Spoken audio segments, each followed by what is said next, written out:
part of the chronic illness series. If you guys don't know, we are going to go into an in-depth review and explain what our chronic health issues are. And not just what we have, but in general, what narcolepsy is, how Crohn's disease is, POTS, everything about it. I hope you guys enjoy this new series that we're doing. So stay tuned.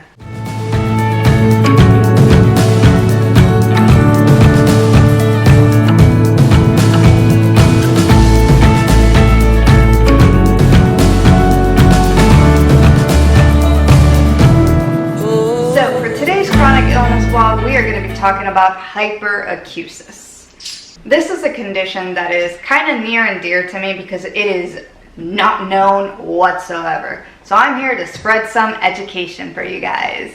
We have many more chronic illnesses that we do talk about and that we do go through. So check them out in the description box. And again, guys, we know everyone says it to you. Please like, share, subscribe. It truly means a lot to us, and it really does help our channel get that much further, that much out there, so more and more people can find our channel and we can try to spread as much awareness as possible.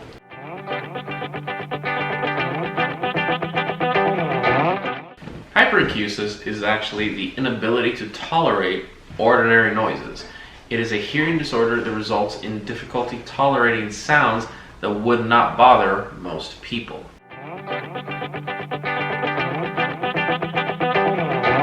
Some of the triggers for hyperacusis can vary from person to person.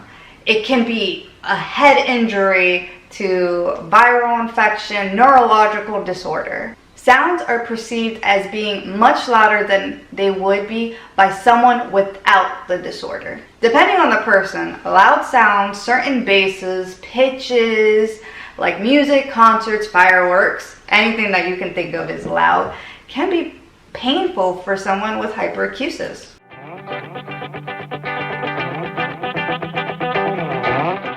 The symptoms of hyperacusis can be an extremely heightened sensitivity to everyday sounds. Generally, by the time an individual seeks treatment, this sensitivity will have progressed to the stage where it is painful when noise reaches certain level or pitches.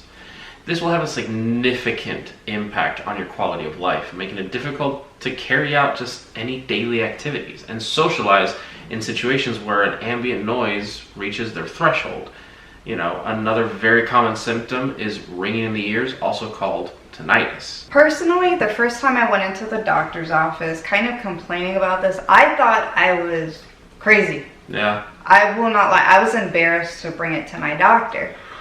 All I told him was after he had done my procedure, if you guys would like to know more, check out our other chronic illness vlogs, definitely. But after my procedure that my neurologist performed on me, I started noticing I couldn't handle sounds very well. They were very painful. So if you guys watch in older vlogs, you will see me wearing, cotton to help muffle out those sounds. And it got to a point that I had to wear headphones, it felt like, all the time. Like those noise canceling headphones, or like the ones for like gun ranges, stuff like that. Those are the ones that we had. She had several. She had one in the car, one in the back, one in the house. She had a couple of them. Yes. Stole some of mine too.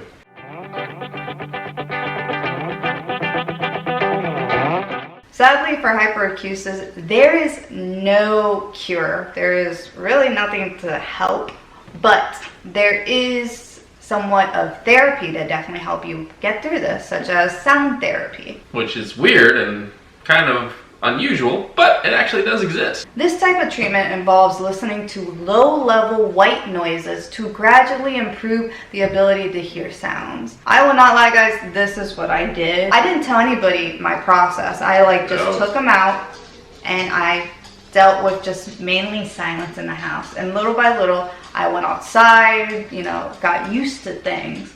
But I couldn't just jump in there and listen to music. Death metal in the background, blasting. No.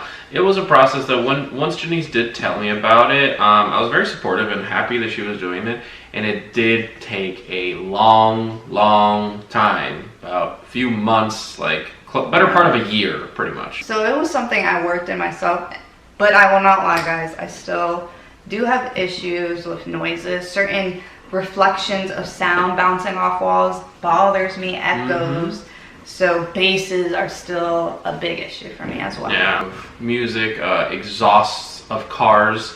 Like some people say, oh, your truck. Actually, my truck does not bother your ears, does it? No, it does not. But there are some cars that their exhausts are louder than my truck, and we'll be driving and they will affect her. Like if we're like stopped in traffic, and I'll have to like hold my traffic line, let that car go ahead, or me try to get ahead of the car to not affect her as much as possible.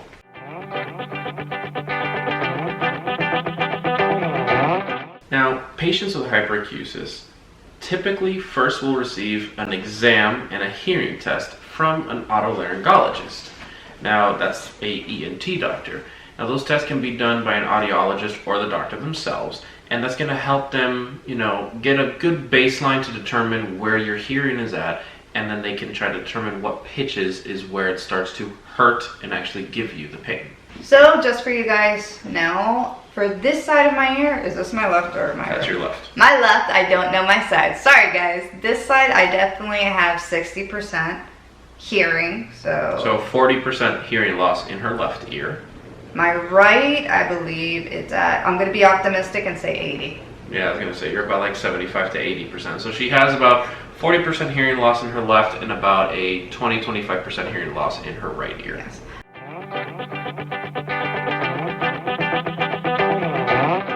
This affects me in a completely different way as the other ones because it's not really a debilitating one where you have to be at home, but you just have to be very considerate of the sounds. Not only the sounds that I make, but things that I'm doing make. So power tools, definitely listening to the radio in the car with the bass really loud, anything like that. When we go to the movies, she'd have to wear headphones. Fireworks at Disney, stuff like that, she would always have to have headphones.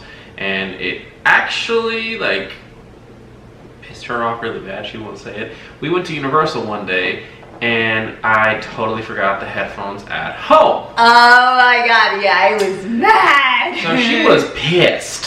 I told him to bring them, and he didn't. Yeah, so that's why I was mad. I totally forgot. So what I did, she was there with her niece, and I was like, here, I'll be right back. I'm going to go use the restroom. Yep. And I literally left Universal Studios. I then got into the car, drove to Bass Pro Shop, and got another pair of gun range headphones because it was closer than going home. And I came back and she's like, "Where the hell are you?"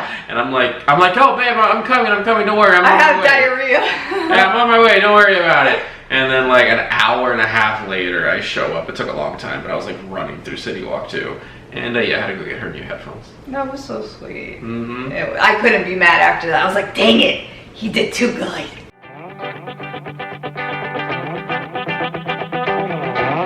Honestly, guys, I will not lie. The misconception that I deal with, people automatically assumed I had a sensory processing disorder, which I don't.